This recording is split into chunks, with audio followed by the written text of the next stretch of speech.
পাচনিৰ কৰ্ম 12 অধ্যায়ৰ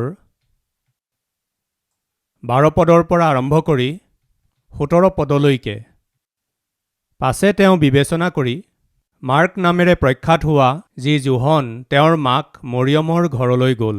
তাত অনেকে গোট খাই প্ৰাৰ্থনা কৰি আছিল। পিতৰে বাহিৰৰ দুৱাৰত টুকুৰিয়ালত ৰোদা নামেৰে বেটী এজনীয়ে শুনিবলৈ আহিল। তাতে পিতৰৰ মাত বুজি আনন্দ হোৱাৰ কাৰণে দুৱাৰ নেমেলি ভিতৰলৈ লৰি গৈ পিতৰ দুৱাৰমুখত থিয় হৈ আছে বুলি ক'লেগৈ। তাতে তেওঁলোকে ক'লে, তই বলিয়া হৈছ। কিন্তু তাই দৃঢ়কৈ ক'লে, সঁচা আছে হয়। তাতে তেওঁলোকে ক'লে, তেনেহলে সেইজন তেওঁৰ দূত। কিন্তু পিতৰে দুৱাৰত টুকুৰিয়াই আছিল। পাছে তেওঁলোকে দুৱাৰ মেলি তেওঁক দেখি বিস্ময় মানিলে। তেতিয়া তেওঁলোকে নিজম দি থাকিবলৈ তেওঁ হাত তাৰবাৰ কৰি প্ৰভুৱে কেনেকৈ তেওঁক বন্দীশালৰ পৰা বাহিৰ কৰি আনিলে তাৰ বৃত্তান্ত তেওঁলোকৰ আগত বৰ্ণনা কৰিলে আৰু ক'লে, তোমালোকে জাকুব আৰু ভাইবিলাকক এই সংবাদ দিবা। আৰু তেওঁ ওলাই আন ঠাইলৈ গুচি গ'ল। বৰ ভাল মহিলা, মণ্ডলীও বৰ ভাল সংস্কৃতি। আচলতে এই বৰ ভাল মহিলাসকল কোন?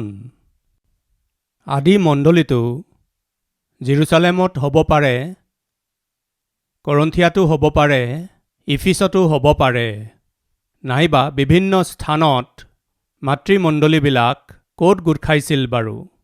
তেওঁলোকে কেতিয়া গোট খাইছিল আৰু কেনেকৈ গোট খাইছিল? তেওঁলোকে কেনেকৈ প্ৰাৰ্থনা কৰিছিল? ঈশ্বৰৰ পৰিচৰ্যাত, মণ্ডলীৰ পৰিচৰ্যাত পুৰুষসকলৰ কি কাম আছিল আৰু মহিলাসকলৰ কি কাম আছিল?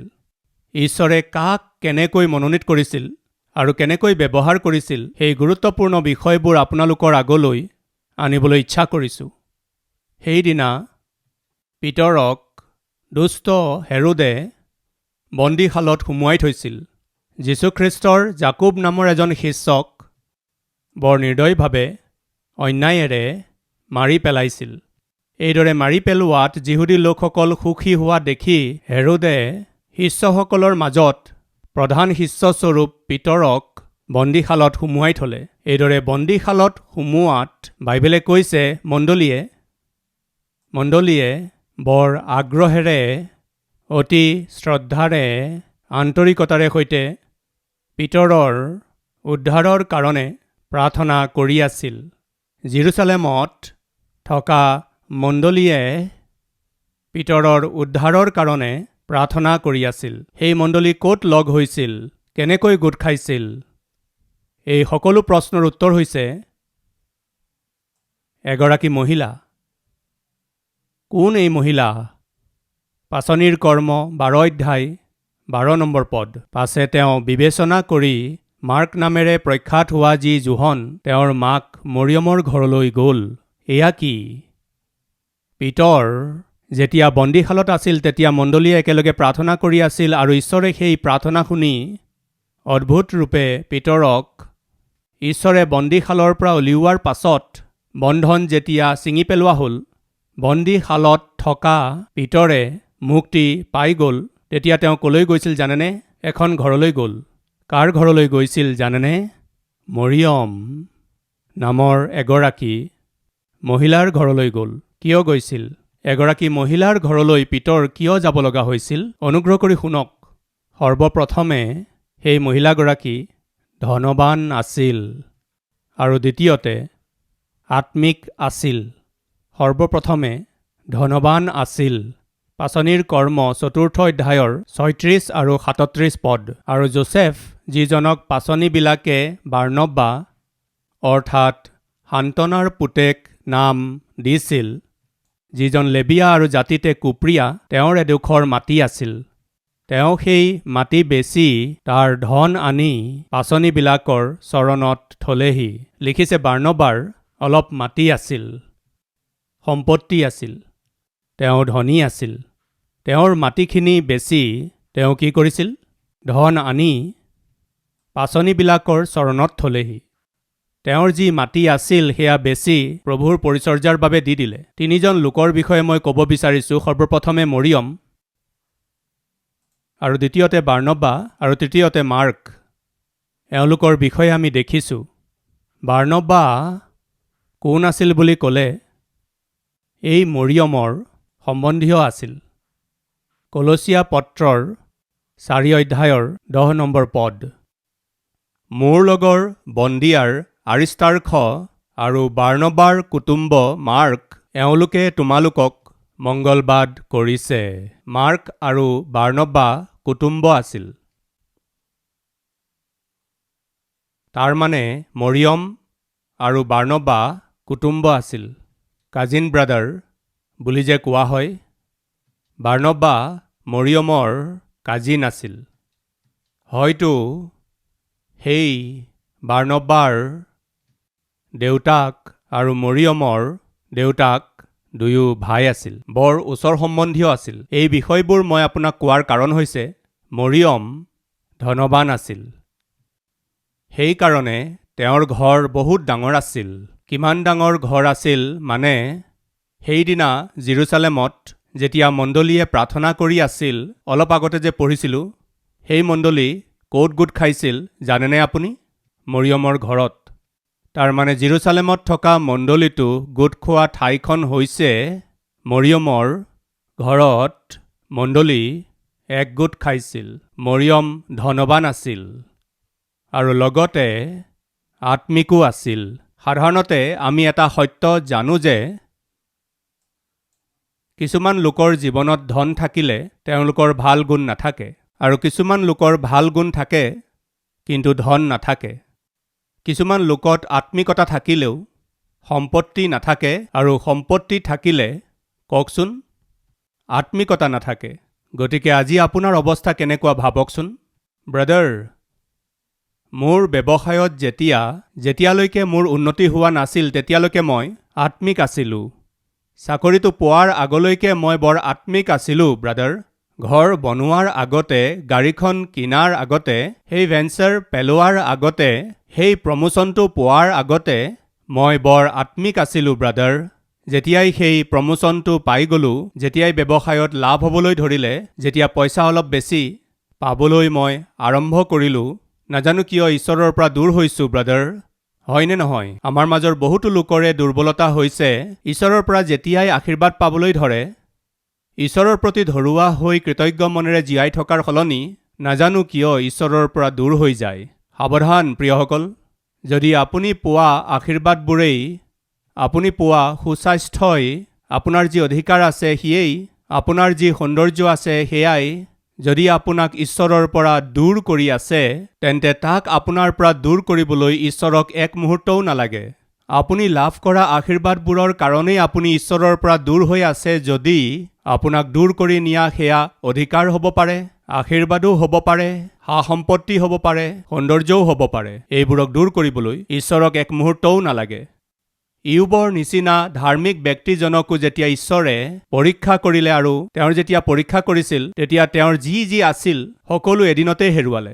এজন ধাৰ্মিকক যেতিয়া ঈশ্বৰে পৰীক্ষা কৰিলে, সেই ধাৰ্মিক ইয়োবৰ সম্পত্তিবোৰ, ধন সম্পত্তিবোৰ, আৰু বৰ অদ্ভুত, অতি সুন্দৰ তেওঁৰ সন্তানকেইটাক, আৰু তেওঁৰ স্বাস্থ্যকো, তেওঁৰ সকলোবোৰক অতি কম সময়তেই, অতি অলপ সময়তেই তেওঁ হেৰুৱাই পেলালে। তেন্তে বুজিবলৈ চেষ্টা কৰক, এজন ধাৰ্মিকক পৰীক্ষা কৰাৰ প্ৰক্ৰিয়াত ঈশ্বৰে তেওঁৰ সকলো এক মুহূৰ্ততেই দূৰ কৰি দিলে।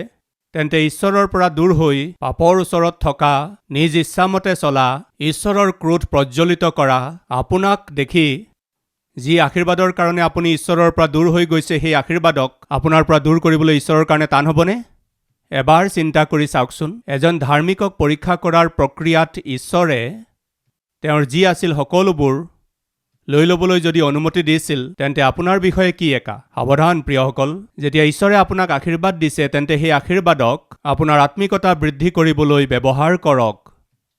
মৰিয়ম ধনৱান আছিল, তেওঁৰ সা সম্পত্তি আছিল। বাৰ্ণবা ধনৱান আছিল, সম্পন্ন লোক আছিল। এওঁলোক দুয়ো কুটুম্ব আছিল। এই দুয়ো ধনৱান লোক ইজনে আনজনৰ সম্বন্ধীয় আছিল। কিন্তু জেৰুচালেমত পিতৰৰ দ্বাৰাই কৰা শুভবাৰ্তা প্ৰচাৰৰ কাৰণে নিজৰ জীৱন খ্ৰীষ্টক সোধাই দিছিল আৰু উদ্ধাৰ পালে। উদ্ধাৰ পোৱাৰ পাছত তেওঁলোকে কি কৰিছিল জানেনে? তেওঁলোকৰ সা-সম্পত্তিবোৰ, তেওঁলোকৰ ধন সম্পত্তিবোৰ পৰিচৰ্যাৰ কাৰণে বয় কৰিছিল। সিফালে বাৰ্ণবাই নিজৰ মাটি বিক্ৰী কৰি শুভবাৰ্তা পৰিচৰ্যাৰ কাৰণে আনি পাচনিবিলাকৰ চৰণত থলেহি আৰু মৰিয়মে নিজৰ সেই ডাঙৰ ঘৰটো প্ৰভুৰ মণ্ডলীৰ কাৰণে প্ৰাৰ্থনা কৰিবৰ কাৰণে নিজৰ ঘৰৰ দুৱাৰ খুলি দিছিল। মোৰ ঘৰ সকলো লোকৰ কাৰণে প্ৰাৰ্থনাৰ ঘৰ কোৱা হ'ব। সেইদিনা জেৰুচালেমত তেওঁ এজনী বৰ ভাল মহিলা আছিল। তেওঁ কি কৰিছিল জানেনে প্ৰিয়সকল? নিজৰ ঘৰখনক প্ৰাৰ্থনা গৃহ হিচাপে কৰি তুলিলে। নিজৰ ঘৰখনকেই প্ৰাৰ্থনা কৰাৰ স্থান হিচাপে গঢ়ি তুলিলে। বহুতো লোকে তেওঁৰ ঘৰলৈ আহি প্ৰাৰ্থনা যাতে কৰিব পাৰে, প্ৰভুৰ স্তুতি যাতে কৰিব পাৰে, প্ৰভুৰ আগত যাতে প্ৰাৰ্থনা কৰিব পাৰে, তাৰ বাবে দুৱাৰ মেলি দিছিল। সেইকাৰণেহে মণ্ডলী মৰিয়মৰ ঘৰত একগোট হৈ পিতৰৰ উদ্ধাৰৰ কাৰণে প্ৰাৰ্থনা কৰি আছিল। প্ৰিয় ভাই ভনীসকল, সেই মহিলা ধনৱান আছিল। কেনেকৈ জানিব পাৰোঁ আমি? তেওঁলোকৰ ধন সম্পত্তিৰ কাৰণে জানিব পাৰোঁ। তেওঁ কি কৰিছিল? সেই ধনৱান মহিলাগৰাকী তেওঁ আত্মিকো আছিল। তেওঁৰ সম্পত্তি মানে তেওঁৰ ঘৰখনক ঈশ্বৰৰ গৃহ হিচাপে গঢ়ি তুলিছিল। তেওঁৰ ঘৰত প্ৰাৰ্থনা কৰিব পৰা ঠাই কৰি তুলিলে। বহুতো লোকে যাতে প্ৰাৰ্থনা কৰিব পাৰে তেনেকুৱা সুযোগ দিলে। আজিকালি তেনেকুৱা পৰিৱেশ আমাৰ ঘৰবোৰত আছেনে বাৰু? কিমানে বাৰু ক'ব পাৰিব? যিখন ঘৰত আমি থাকোঁ সেইখন ঈশ্বৰলৈ প্ৰাৰ্থনা কৰা ঘৰ বুলি কিমানে ক'ব পাৰিব? মোৰ ঘৰখন প্ৰাৰ্থনাৰ ঘৰ, মোৰ ঘৰখন আৰাধনা কৰা ঘৰ, বহুতো লোকে একেলগে মিলি প্ৰাৰ্থনা কৰা ঘৰ। সেইদিনা সেই আত্মিক মহিলাগৰাকীয়ে নিজৰ ঘৰখনক প্ৰভুৰ ভৱন হিচাপে গঢ়ি তুলিলে। বহুতো লোকে আহি সেই ঘৰত যাতে প্ৰাৰ্থনা কৰিব পাৰে তেনেকুৱা সুযোগ তেওঁ দিলে। জেৰুচালেমত সেই সময়ত মণ্ডলী মৰিয়মৰ ঘৰতেই একগোট হৈছিল। মৰিয়ম ভাল মহিলা আছিল। তেওঁ নিজৰ ধন সম্পত্তি আত্মিকতাক বহুতো লোকৰ কাৰণে আশীৰ্বাদ স্বৰূপে গঢ়ি তুলিলে। সেই মৰিয়মৰ এজন পুতেক আছিল আৰু তেওঁৰ নাম মাৰ্ক আছিল। কোন আছিল?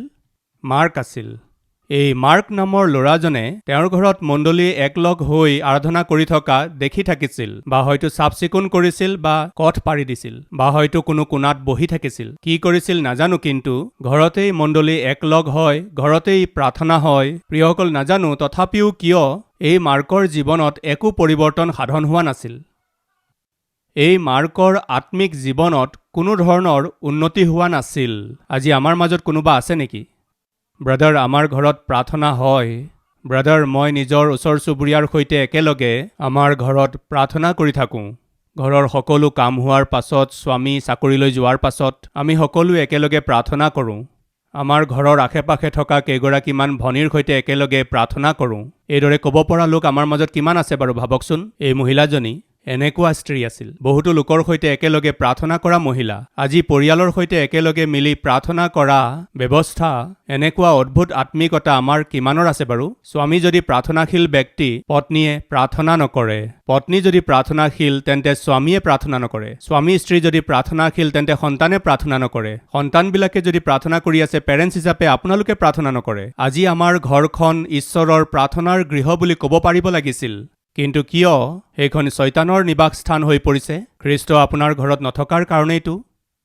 খ্ৰীষ্টৰ সৈতে প্ৰাৰ্থনা কৰাৰ স্বভাৱ, ব্যক্তিত্ব আৰু আত্মিকতা আপোনাত নথকাৰ কাৰণেইতো প্ৰিয়সকল সেইদিনা সেই ঘৰত ঈশ্বৰ আছিল।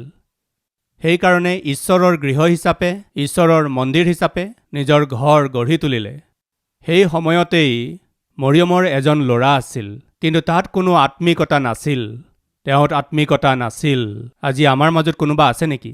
ব্ৰাদাৰ, মই উদ্ধাৰ পাই গ'লোঁ, পৰিচৰ্যাত ভাগ লৈ আছোঁ, বহুতো লোকৰ বাবে প্ৰাৰ্থনা কৰি আছোঁ, মোৰ এটা ভাল সাক্ষ্য আছে, মই ভাল সাক্ষ্য থকা মহিলা। নাজানো কিয় মোৰ ল'ৰাটোহে ঈশ্বৰৰ পৰা দূৰৈত আছে, আৰু আমাৰ ছোৱালীজনীও ঈশ্বৰৰ পৰা দূৰৈত আছে। আমি নিয়মীয়াকৈ গীৰ্জালৈ আহোঁ, নিয়মীয়াকৈ প্ৰাৰ্থনা কৰোঁ, নিয়মীয়াকৈ ঈশ্বৰৰ পৰিচৰ্যা কৰোঁ, সহায়ক হিচাপে থাকোঁ, কিন্তু আমাৰ সন্তান ঈশ্বৰৰ পৰা দূৰত আছে, এইদৰে কোৱা কোনোবা আছে নেকি? তেন্তে মই আপোনাক এটা ভাল খবৰ দিছোঁ। সেই ভাল খবৰটো কি? সাৱধানতাৰে শুনিব। এই মাৰ্ক নামৰ ল'ৰাজন, তাৰ মাক মৰিয়মে নিজৰ ঘৰখন মণ্ডলীৰ কাৰণে খুলি দিছিল, প্ৰাৰ্থনাৰ কাৰণে খুলি দিছিল। নাজানো কিয় এই ল'ৰাজনত ঈশ্বৰৰ মহিমা কৰিবলৈ যি আত্মিকতা লাগে তাক দেখুৱাব নোৱাৰিলে। অৱশেষত এনেকুৱা হ'ল যে, আহক মই আৰু এটা কথা আপোনাক কওঁ। পাচনিৰ কৰ্ম 15 অধ্যায়ৰ 36 নম্বৰ পদ। কিছুদিনৰ পাছত পৌলে বাৰ্ণবাক ক'লে, যি নগৰত আমি প্ৰভুৰ বাক্য প্ৰচাৰ কৰিছিলোঁ, সেই নগৰলৈ আকৌ গৈ ভাইবিলাকক দেখা কৰি তেওঁবিলাক কেনে আছে তাকে চাওঁগৈ ব'লা। বাৰ্ণবাক পৌলে কৈছিল, বাৰ্ণবা, আমি যি ঠাইলৈ গৈ মণ্ডলী স্থাপন কৰিলোঁ, তালৈ আকৌ গৈ সেইবোৰ কেনে আছে চাওঁগৈ। তেওঁলোকক আকৌ উদগাই আহিম, তেওঁলোকক উৎসাহিত কৰিম, ব'লা যাওঁ। এইদৰে তেওঁ যেতিয়া ক'লে, বাৰ্ণবাই ক'লে যে আমাৰ সৈতে আমি মাৰ্ককো লগত নিম। মাৰ্ক কোন আছিল? তেওঁৰ কুটুম্ব। মাৰ্ক কোন আছিল? বাৰ্ণবাৰ কুটুম্ব আছিল। বাৰ্ণবা কোন আছিল? মৰিয়মৰ কুটুম্ব আছিল। এই মাৰ্ক কোন আছিল? মৰিয়মৰ পুতেক আছিল। পৌলক বাৰ্ণবাই কৈছিল, মাৰ্ককো লগত নিম। মাৰ্ক কোন আছিল? কৈছিলোঁ নহয়, মৰিয়মৰ পুতেক। এতিয়া তাত কি হৈছিল চাওঁ আহক। 15 অধ্যায়ৰ 37 পদ। তাতে যাক মাৰ্ক বোলে, সেই জোহনকো লগত ল'বলৈ বাৰ্ণবাৰ মন আছিল। কিন্তু যিজনে পামফুলিয়াত তেওঁলোকৰ লগ এৰিলে আৰু তেওঁলোকে সৈতে কামলৈ নগ'ল, এনে মানুহক লগত ল'বলৈ পৌলে উচিত নেদেখিলে। কি কৈছে? মাৰ্ক? হয়, মাৰ্কক লৈ যাম। কোনোপধ্যে নহয়। কিয় পৌল ইমান খং কৰিছা যে? খং নহয়, দুখ। কি কথাত? যোৱাবাৰ আমি যেতিয়া শুভবাৰ্তা প্ৰচাৰ কৰিবলৈ গৈছিলোঁ, সহায় কৰিম, সহায়ক হিচাপে থাকিম বুলি কৈ এই মাৰ্ক আমাৰ লগত গৈছিল। হয়, গৈছিল। কি কৰিলে? মাজতে আমাক এৰি থৈ পৰিচৰ্যা ত্যাগ কৰি পলাই গ'ল। পৰিচৰ্যাৰ বিষয়ে তেওঁ দায়িত্ব জ্ঞানহীন। মণ্ডলীৰ পৰিচৰ্যাৰ প্ৰতি তেওঁৰ শ্ৰদ্ধা নাই। ঈশ্বৰৰ পৰিচৰ্যা শ্ৰদ্ধাহীনভাৱে কৰে। মাৰ্কত আত্মিকতা নাই। তাক কেনেকৈ লগত নিম? লৈ যাব নালাগে। গতিকে আপুনি বুজি পাব লাগে যে মৰিয়ম, যি এগৰাকী আত্মিক মহিলা আছিল, ধনৱান মহিলা আছিল, নিজৰ ঘৰখন ঈশ্বৰৰ আৰাধনাৰ কাৰণে দি দিয়া সত্ত্বেও তেওঁৰ পুতেক মাৰ্ক পৰিচৰ্যাৰ বাবে উপযোগী নহ'ল। কোনোবা আছে নেকি আমাৰ মাজত? ব্ৰাদাৰ, মই আৰু মোৰ পৰিয়ালে ঈশ্বৰৰ স্তুতি কৰোঁ। মোৰ ঘৰতেই প্ৰাৰ্থনা হয়, মোৰ ঘৰতেই আৰাধনা হয়। পৰিচৰ্যাকাৰীসকলক প্ৰেম কৰোঁ, পৰিচৰ্যাক প্ৰেম কৰোঁ, শুভবাৰ্তাৰ কাৰণে সহযোগ কৰোঁ, কিন্তু নাজানো কিয় মোৰ সন্তান পৰিচৰ্যাত উপযোগী নহয়, আত্মিকতাত বৃদ্ধি নহয়, প্ৰাৰ্থনাত আঁঠু নলয়। আমাৰ সন্তানৰ জীৱনত কিয় এনেকুৱা হৈ আছে? এইদৰে ভবা লোক আপোনালোকৰ মাজত কোনোবা আছে নেকি? মই বাক্য পঢ়ি আছোঁ, মই প্ৰাৰ্থনা কৰি আছোঁ, মই আঁঠু লৈ আছোঁ, মই বাক্য শুনি আছোঁ, সহভাগিতাত আহি আছোঁ, তথাপি প্ৰভুৰ উপস্থিতিত মই ক্ৰন্দন কৰি আছোঁ, প্ৰাৰ্থনা কৰি আছোঁ, তথাপি মোৰ সন্তান প্ৰভুৰ পৰা দূৰ হৈ আছে। এইদৰে কোৱা লোক আছে নেকি? তেন্তে সাৱধানতাৰে শুনক। সেইদিনা মৰিয়ম নামৰ ভাল মহিলাগৰাকীয়ে নিজৰ ঘৰখনকেই মণ্ডলীৰ কাৰণে দি দিলে। সেইকাৰণে সেইদিনা পিতৰ বন্দীশালৰ পৰা ওলাই কলৈ গৈছিল জানেনে? পোনে পোনে মণ্ডলীলৈ গৈছিল। সেই মণ্ডলী ক'ত গোট খাইছিল জানেনে? মৰিয়ম নামৰ এই আত্মিক মহিলাগৰাকীৰ ঘৰত। এটা চমু বিৱৰণ। পিতৰে বন্দীশালৰ পৰা মুক্ত হৈ লগে লগে তেওঁ কলৈ গৈছিল কওকচোন? মণ্ডলীলৈ গৈছিল। ইয়েছ, ধৰক মদপী এজন কাৰাগাৰত আছে, মদ্যপান কৰি কাৰোবাৰ সৈতে কাজিয়া কৰিছিল, বা মদ্যপান কৰি ক'ৰবাত চুৰ কৰিছিল, মদ্যপান কৰি কাৰোবাৰ হত্যা কৰিছিল। ধৰক তেওঁ জেললৈ গ'ল। কিছুদিন জেলত থকাৰ পাছত জেলৰ পৰা মুক্ত হৈ মুকলি হৈয়ে তেওঁ কলৈ যাব কওকচোন? কওকচোন অলপ জোৰকৈ। পোনে পোনে যাব কলৈ? মদৰ ভাটিলৈ। ইয়াৰ অৰ্থ কি? এজন মানুহে মুক্তি পোৱাৰ পিছত তেওঁ যলৈ যাব সেই কথাই তেওঁৰ আত্মিকতা প্ৰকাশ কৰে। পিতৰে মুক্তি পোৱাৰ লগে লগে, আচৰিত কাৰ্য দেখাৰ লগে লগে, ঈশ্বৰৰ কৃপা দেখাৰ লগে লগে ঈশ্বৰৰ আচৰিত কাৰ্যৰ অভিজ্ঞতা পোৱাৰ লগে লগে কলৈ গৈছিল জানেনে বাৰু? পোনে পোনে মণ্ডলীলৈ গ'ল। আমাৰ কিমানত বাৰু এই আত্মিকতা আছে? চাকৰিৰ কাৰণে বহু সময়ৰ পৰা চেষ্টা কৰিছিল, চাকৰি পোৱাৰ পাছত লগে লগে কি কৰি আছে? পোনে পোনে প্ৰভুৰ ওচৰলৈ আহি প্ৰভুক ধন্যবাদ দি আছেনে বাৰু? নে বাৰ আৰু ৰেষ্টুৰেণ্টলৈ গৈ আছে? নিজৰ বন্ধুসকলক মাতি, চাকৰি পাই গলো, কিমান দৰমহা? 1 লাখ দৰমহা, তেন্তে আমি পাৰ্টি কৰিম, এই বুলি বাৰ আৰু ৰেষ্টুৰেণ্টলৈ গৈ আছে নেকি? এবাৰ ভাবকচোন। ৰিপৰ্ট পাই গলো। কি আছে ৰিপৰ্টত? আপোনাৰ স্বাস্থ্য বেয়া আছিল, আপুনি টেষ্ট কৰিলে, ৰিপৰ্ট আহিল। কি ৰিপৰ্ট আহিল? নৰ্মেল। কেঞ্চাৰ হ'ব বুলি আপুনি ভয়ত আছিল, ঈশ্বৰে কৃপা কৰিলে, নৰ্মেল ৰিপৰ্ট। টিবি হ'ব বুলি ভয় খাইছিল, ঈশ্বৰে কৃপা কৰিলে, নৰ্মেল ৰিপৰ্ট। কিডনী বেয়া হ'ল বুলি ভয় খালে, ঈশ্বৰে কৃপা কৰিলে। লিভাৰ বেয়া হ'ল বুলি ভাবিলে, ঈশ্বৰে কৃপা কৰিলে। ক'ভিড পজিটিভ বুলি ভয় খালে, নিগেটিভ আহিল। ঈশ্বৰে কৃপা কৰি আপোনাক সুস্বাস্থ্য দিয়াত কলৈ গৈ আছে? ঈশ্বৰে যি সুস্থতা দিলে, ঈশ্বৰে যি সুস্বাস্থ্য দিলে, ঈশ্বৰে যি সৌন্দৰ্য আৰু অধিকাৰ দিছে, তাক আপুনি কাৰ কাৰণে ব্যৱহাৰ কৰিছে? পাপ কৰ্ম কৰিবৰ কাৰণে নেকি? কলৈ দৌৰি আছে? পাপ কৰ্মবোৰ কৰিবৰ কাৰণে? এবাৰ চিন্তা কৰি চাওক। প্ৰাণ যোৱাৰ উপক্ৰম হৈছিল।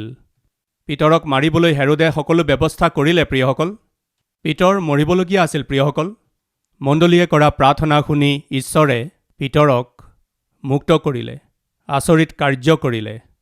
আচৰিত কাৰ্য দেখি মুক্তি লাভ কৰি পিতৰ কলৈ গ'ল জানেনে? পোনে পোনে ঈশ্বৰৰ মণ্ডলীলৈ গ'ল।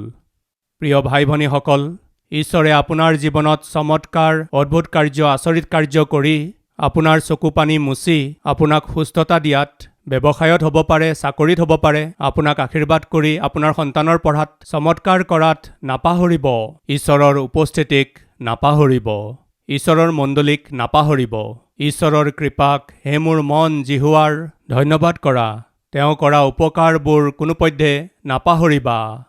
আজি আমাৰ মাজৰ বহুতেই ঈশ্বৰৰ পৰা পোৱা আশীৰ্বাদক পাহৰি যোৱা লোক। কিন্তু পিতৰে এটা সুন্দৰ পাঠ শিকাইছে। সেয়া কি জানেনে? য'ত মণ্ডলী একেলগ হয়, পিতৰ তালৈকে গ'ল।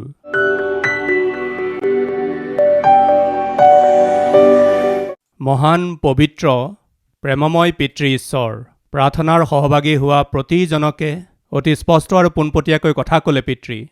এই মহিলাসকলে বহুতো লোকক ঈশ্বৰৰ ওচৰলৈ আনিবলৈ নিজৰ ঘৰখন মণ্ডলীৰ কাৰণে দি দিলে।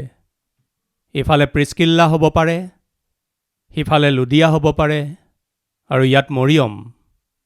এই তিনিও নিজ নিজ ঘৰক আৰাধনাৰ কাৰণে দি দিছিল, প্ৰাৰ্থনা কৰিবলৈ দি দিছিল, শুভবাৰ্তা প্ৰচাৰ কৰাৰ স্থান হিচাপে দি দিছিল। পিতৃ, অদ্ভুত মহিলা পিতৃ, আজি আমাৰ মণ্ডলীত এনেকুৱা মহিলাবিলাক থিয় হ'ব লাগে। নিজৰ ঘৰখনক মণ্ডলী হিচাপে, তেওঁলোকৰ পৰিয়ালৰ সদস্যসকলক মণ্ডলী হিচাপে, আপোনাৰ উপস্থিতিত প্ৰাৰ্থনা কৰা মণ্ডলী হিচাপে গঢ়ি উঠিব লাগে পিতৃ। প্ৰতিজনকে বাক্য অনুসৰি জীয়াই থকা পৰিয়াল হিচাপে, আপোনাৰ পৰিচৰ্যা কৰা পৰিয়াল হিচাপে, অধাৰ্মিকতাত নচলি, অধাৰ্মিকতাৰে সেৱা নকৰি, ধাৰ্মিকভাৱে চলি, ধাৰ্মিকভাৱে পৰিচৰ্যা কৰাৰ অনুগ্ৰহ দিয়ক। যীশুৰ নামত মাগিছোঁ পিতৃ, আমিন।